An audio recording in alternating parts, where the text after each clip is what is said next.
book of Acts, chapter number 2, excuse me. I stayed on chapter 1 so long I can't get out of it even talking about it. But let's turn to chapter number 2, and we will strive tonight to do our best to get through with verse 1. And so we'll move right along a little bit. Acts chapter 2, and we'll be looking at verse number 1. We're studying through, of course, the book of Acts. We started on that in September. And we have spent 3 months on chapter number 1, so I don't know if we'll make it through chapter number 26 before we get back to the summer series or not. Like I said before, we'll speed it up a little bit as we move along, but we wanted to see the foundational work that Luke does for us as he writes the book, and we'll see a little bit more of that tonight as we go through. Verse number 1, excuse me, when the day of Pentecost arrived, they were all together in one place. Now, we're going to get into the coming of the Holy Spirit later, but let's break this verse number 1 down because I think it's an important thing for us to understand some of the things that Luke puts into this one little short passage, and so that will help us, I think, in seeing some things a little bit later on. Okay? So, when the day of Pentecost came, when we're talking about the day of Pentecost, what is it that we're talking about? Most of us who are New Testament Christians know that that's the day on which the church began. We read about it, of course, in Acts chapter number 2.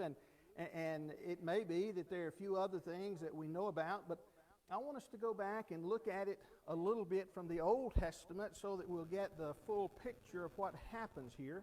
Okay? And if we don't, I think we miss out on some of the richness of what is said here in Acts chapter number 2. Okay, so as we're thinking about the day of Pentecost, we need to go back. Let's begin in the book of Leviticus chapter 23. Leviticus chapter 23. Now that won't be on the screen. You'll need to open that up in your own Bibles. But we'll begin in verse number 4 of Leviticus chapter 23. Okay? And somebody read that out loud for us as we look at it. Leviticus chapter 23 at verse number 4.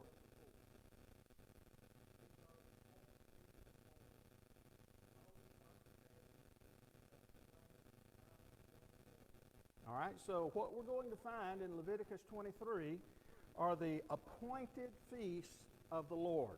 Okay? Now, as we look at it and as we will go through it, we're going to find that there are three of those feasts that are mentioned here in Leviticus chapter 23. But before we actually look at the feasts themselves, he says that they were feasts that were appointed by the Lord, but he also says something else about the feasts that were there. What does he call them? He says they are what? Holy convocations. Now, I don't know about y'all, but that's not a word that I use a whole lot. What does the word convocation mean? If you go and look into King James, we're reading, I think Randy was reading from the English Standard, but if you read from the King James, you know what you're going to find? A holy convocation. If you read from a New King James, you're going to find the word holy convocation. If you read from the American Standard Version, you're going to find a holy convocation. And so, New American Standard Bible, holy convocation. And so what is it that we're talking about when we're talking about a holy convocation? Now that, like I said, it's a word that we don't use a whole lot, but if we want to define that word, we're going to define the word as simply an assembly, a calling the community together, usually for a religious ceremony. That's what the word convocation means. And so the convocation part, the sacred or the holy convocation, is a holy assembly of God's people. In this chapter that he's talking about are the times that they will be coming to Jerusalem, the time that they will be coming from all the Jews from the various parts of the world, wherever they have spread out.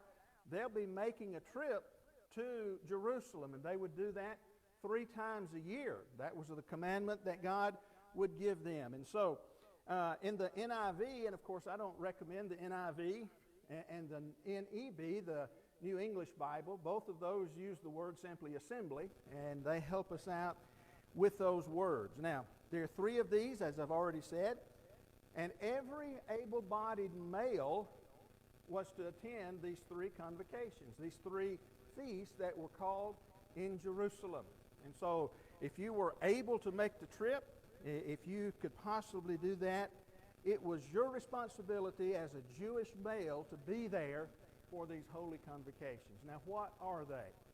Let's look at the first one. The first one is, we read about it in verses 5 and 6, Leviticus chapter 23, verses 5 and 6. And so what is the first holy convocation, the coming together, that they are to experience, that they are to make the trip for? Somebody read Leviticus 23, verses 5 and 6.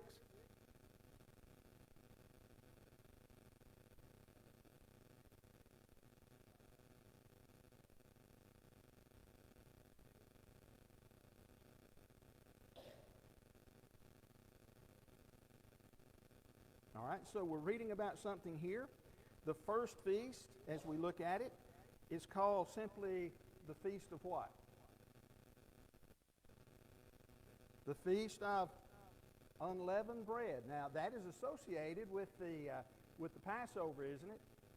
What were they to do before they even left Egypt with the leaven? And what commandment had they been given after they were there, yearly? What were they to do with the leaven that was in their house? Well, they were to get all of it out and sweep it out so that there would be no leaven in the house. And so you've got the Passover, where the Passover lamb was put to death and eaten, and then you've got the feast of unleavened bread that they were to keep, and that was to go on for how long? According to this passage, 7 days. They were to celebrate this for a week. Now that's feast number 1. Okay? I want us to jump from feast number 1 to feast number 3. Okay?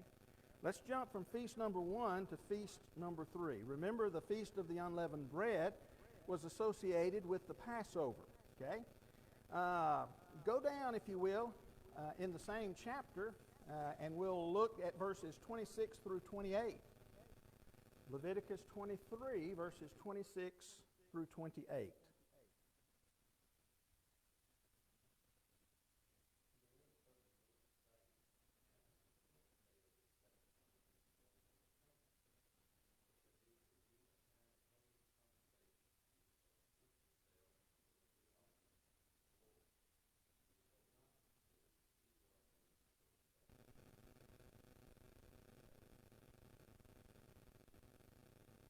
All right, let's stop right there for a minute. We've got the Day of Atonement. That's another special day, isn't it? What took place on the Day of Atonement? You remember? That's the day when the high priest would go into the most holy place. They would take the scapegoat, and they would send him, lay their hands on him, and send that scapegoat out into the wilderness and so forth. The Day of Atonement. The idea was that sometimes you'll hear it said that they rolled their sins forward. That's not necessarily an accurate way, but if they did not keep themselves in the faith of God, their sins would not be forgiven. But as we look at it and we think about it, we've got the Day of Atonement, and we've got the Day of Atonement on a set date, don't we? Okay?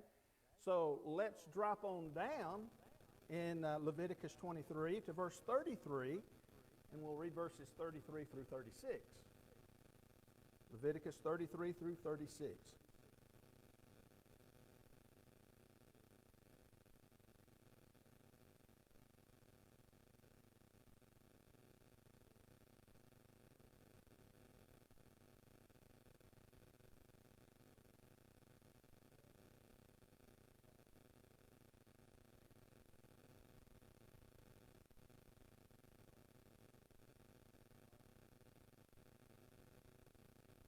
Okay, so now associated with the Day of Atonement, remember that's on the 10th day of the 7th month.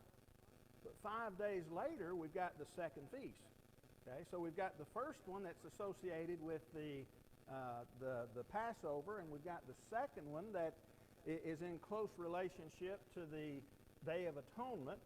And of course, there's that holy gathering again, that holy assembly, holy convocation, as our translations call it. They're not to do any work, but this is the Feast of Booths. What does that signify? Sometimes it's not called the Feast of Booths. Sometimes it's called the Feast of Tabernacles.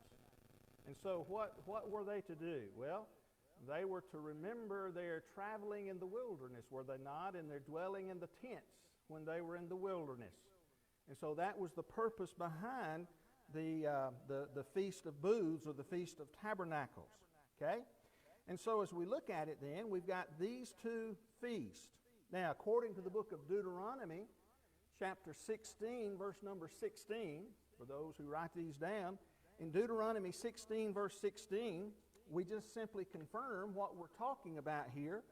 For that passage says, 3 times a year all your males shall appear before the Lord your God at the place that I will choose. Now we know that he chose Jerusalem. That was the place. That was the holy city and so forth. And then he goes on in that same passage and he lists those for us. He says, in the place that I will choose, at the Feast of Unleavened Bread, at the Feast of Weeks, and at the Feast of Booths. Now, we've talked about 2 of those, the first and the third. We talked about the Feast of Unleavened Bread and the Feast of Booths. But right there in the middle, we've got that the third one, which actually, in the year-wise, it's the second one during the year. We're looking at it thirdly because that's the one that we're studying about in Acts chapter 1. Okay, and so let's go back now to Leviticus chapter 23, where God is telling Moses these 3 things. Okay, and I want somebody to read very carefully for us verses 15 through 17. Leviticus 23, verses 15 through 17. Tom, if you've got that one back again, go ahead.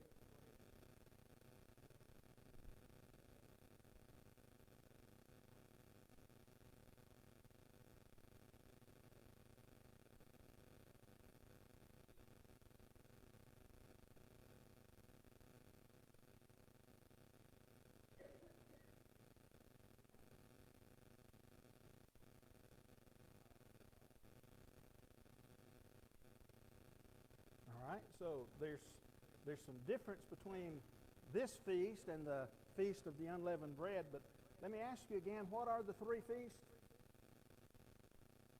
This is on the test, okay? So you got to get this one right. From Deuteronomy 16, verse 16, what are the 3 feasts? The first one was the Feast of Unleavened Bread. The third one was the Feast of Booths or Tabernacles. And that middle one is simply called what? In Deuteronomy, the Feast of Weeks. Do you see why it's called the Feast of Weeks? How is it described here in the book of Leviticus chapter 23? If you're going to get to this feast, what have you got to do? You got to start counting, but what do you count? You start counting weeks, don't you?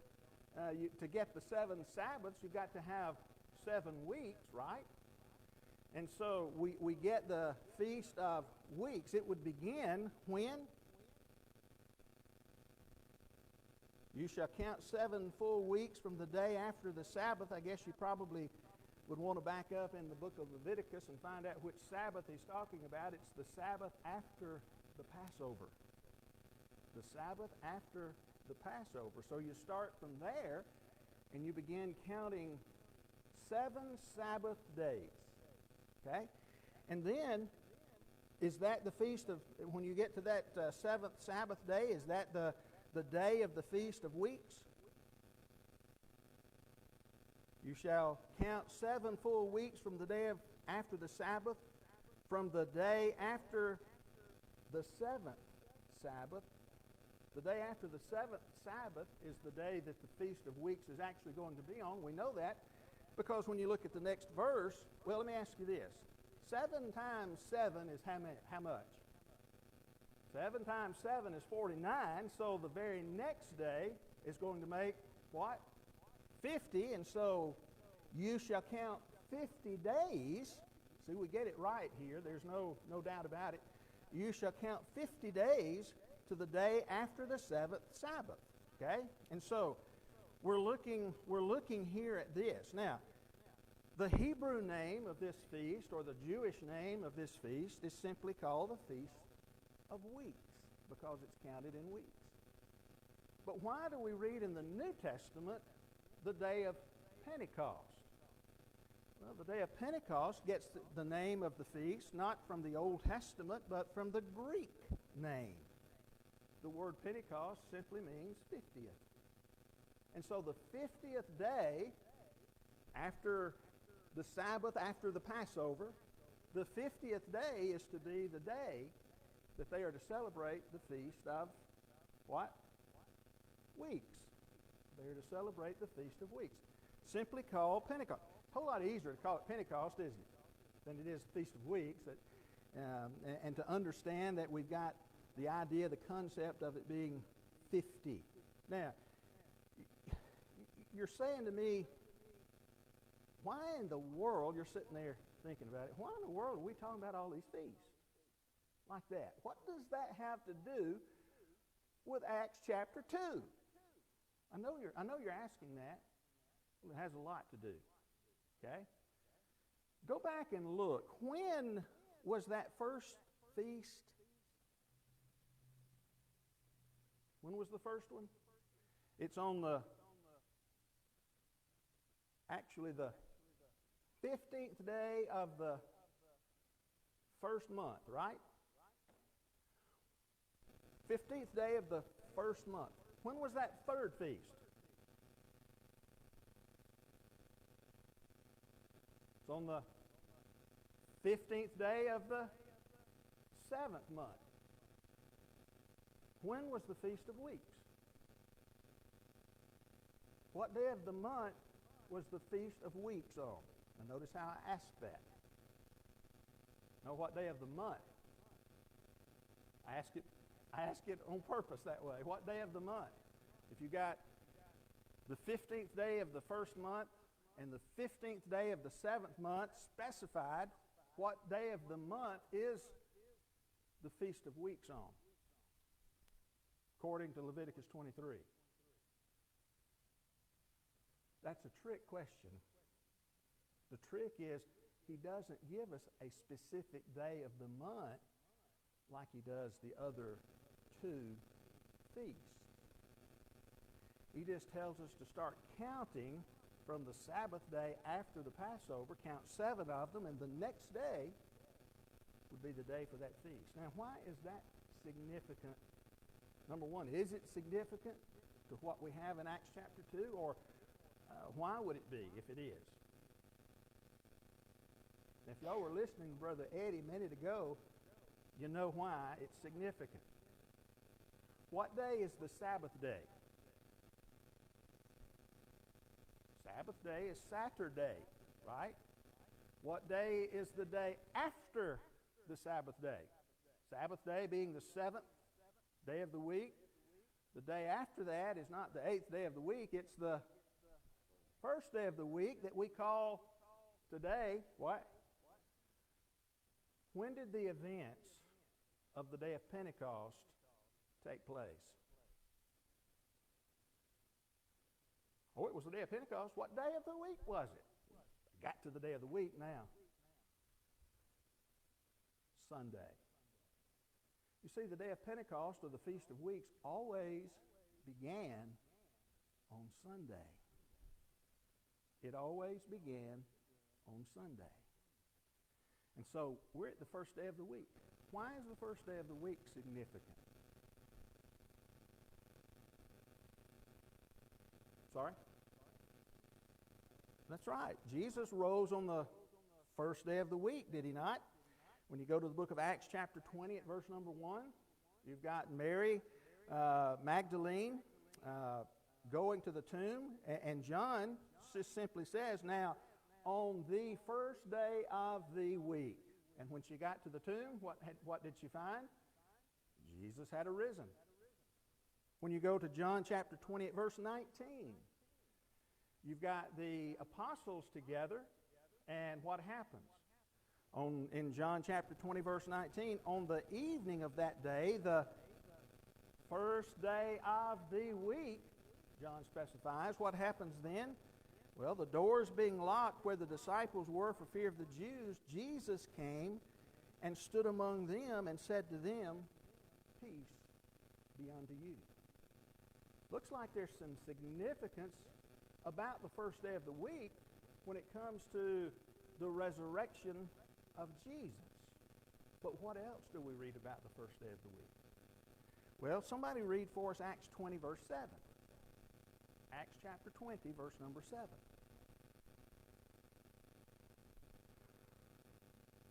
Or quote it. I don't care if you quote it.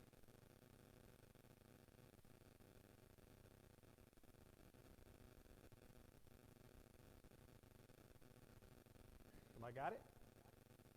Up in there and go. We're going to run out of time if we don't.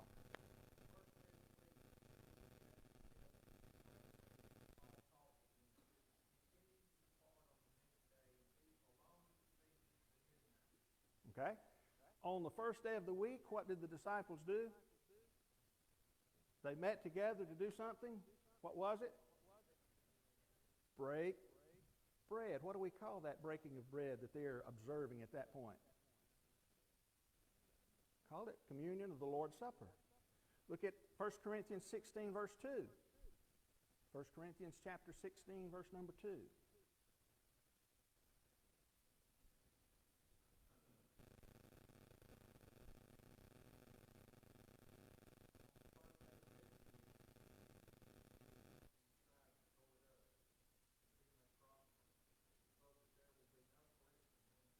All right, so what are they doing here? What is Paul commanding them to do here? To give, the collection, right. And so not only does he tell them to give, why would they give on the first day of the week? Well, they were gathered together to do what? Break bread. But there's one other significant little word in that one. How many first days of the week were they to meet and to eat the communion and to give? On the first day of, now if you're reading from the King James, I left that word out, but it's there in the original. And so the English Standard and some of the others decided they would translate it on the first day of every week. They were to meet together. And so we've got that. But it's the first day of the week. It's the same day, we'll just fast forward, it's the same day that the Lord's church came into existence. It's the day that he's resurrected from the dead, and it's the day that the Lord's church came into existence. Sometimes we call it simply the Lord's Day, don't we? The first day of the week. And as we look at it and we think about it, we learn that from Acts chapter 2, verse 1. We learn something about that. You know what I say? When you're studying the Bible, study it word by word. We may look at the word Pentecost and let it just fly right over our head, like that was some kind of special Christian day that Christianity was born on that day, but it was an Old Testament feast day that they observed. Okay? Now, having said that, let me ask you something else. And this will be significant as you continue through Acts chapter 2. Who all was supposed to be there? I told you that in the earlier part of our lesson. Who all was supposed to be at these three holy convocations? Every male Jew, no matter where they were from, were to have been gathered there in Jerusalem for that special assembly. What better time for God to introduce his church when they've got all of these thousands and thousands and thousands of men and probably some families there. You see the intelligence of God. But God planned that out a long time, hundreds of years that they had been observing this, hundreds of years before. God planned that out. And so when the day of Pentecost arrived, okay, let's go to that next word. Well, wait a minute. There's one other thing that I want to, let me go back before we leave this. Let me introduce it by saying this first. You know, in the Old Testament, there are some symbols of things that would happen in the New. Okay, for example, we can read about the type and the antitype of the ark in the church, the type and the antitype of the holy place, the temple, and what Jesus is doing in heaven. And you know, there are a number of those things, and sometimes when they're not precisely spelled out for us in Scripture, it may be that we take them just a step too far. I'm not sure, and it may be the case with this, but several of the commentators that I read observe from the book of Leviticus chapter 23 at verse 17 something special. How many loaves were they to bring and wave for the wave offering?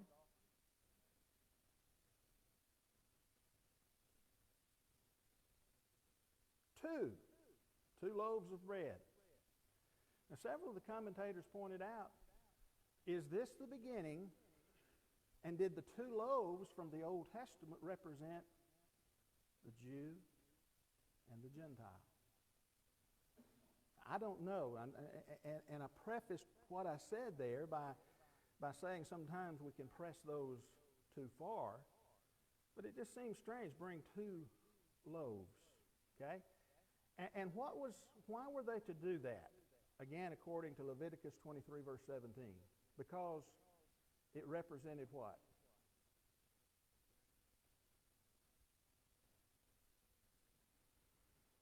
End of verse 17. As first fruits to the Lord. As first fruits. What's a first fruit? Okay, and actually, you know, some of the first that they would gain, but when it's described as the best. Okay, and so the very first of something. Okay, what happened on the day of Pentecost? Did we have two loaves of bread on the day of Pentecost? What do you mean by that? Look down quickly to Acts chapter 2, verse 11. Acts chapter 2, verse 11. Who was there on the day of Pentecost? Had people from all these nations, and it describes them as what? Jews, both Jews and what's a proselyte?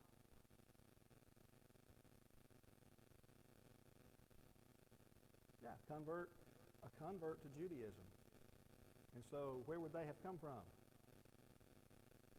Someone other than a Jewish person. Okay, so you've got Jews and proselytes both there. And what happens on that day after Peter preaches? Actually, before he gets through preaching, they interrupt him and say, "Men and brethren, what shall we do? You crucified the Son of God. Men and brethren, what shall we do?" And what does he tell them in verse 38? Repent and be baptized and so forth. And what happened? How many of them listened to what Peter had to say? 3,000. Is that the first fruits to the Lord in the Lord's church on that day? Again, I don't know of any passage that ties these two together except for the fact that the day of Pentecost is tied to the beginning of the church, and when we read about the day of Pentecost or the Feast of Weeks in the Old Testament, those things are significant things in regard to that particular feast. And so it's something that at least gives us some things to study about and to think about and to seek to understand. Okay? All right. When the day of Pentecost arrived, again, we're going pretty much word by word. I won't take a lot of time on that. The word arrive there literally means to fill completely, or to complete entirely, or to be fulfilled. And so if you're reading from the King James, when the day of Pentecost was fully come, that word is there. Let me illustrate by the idea of filling completely. Luke chapter 8, verse 23. It is one of only two other times that particular word, translated arrived in the English Standard, is used. In Luke chapter 8, verse 23, and as they sailed, he fell asleep. And a windstorm came down on the lake, and they were filling with water and were in danger. The word filling is the same word that's used here, translated arrived. And so the idea being fully. Now, what is it? What's the point? Simply this. How did the Jews count time? How did they count their days? At what time did a new day start? What time? 6 o'clock in the afternoon, right? Is the way that the Jews counted it, from afternoon to afternoon. And so the first day of the week for them would actually have started on what we would call Saturday night. We don't count time that way, but they would have started on Sunday or Saturday afternoon, around sundown, around 6 o'clock. But that part of the day was not considered to be the useful part of the day. It was the day that was counted from daylight that was counted as the useful part. And so when the morning had broken, when the day itself had arrived, when the daylight, and everybody could hear and see and, listen, when the day of Pentecost arrived. That word, again, used only 3 times in the New Testament. Okay? And so we've got that, all right? We've got that daylight thing, and then we've got, when the day of Pentecost arrived, they. We'll have to wait until next Wednesday night to get to the they, because our time is up. And our bell, I don't know if it's rung yet or not, but it's time for the bell to be rung. So we'll pick up on the they. Y'all study the word they. And we won't take a whole lot of time on it next time. If y'all will study it and be ready to tell me about that word and why, not only about the word, but why is it significant? We're not just looking at things just to spend time. These things are significant. And so you look at it, figure out who the they were, and tell me why that's significant. Okay? All right. We will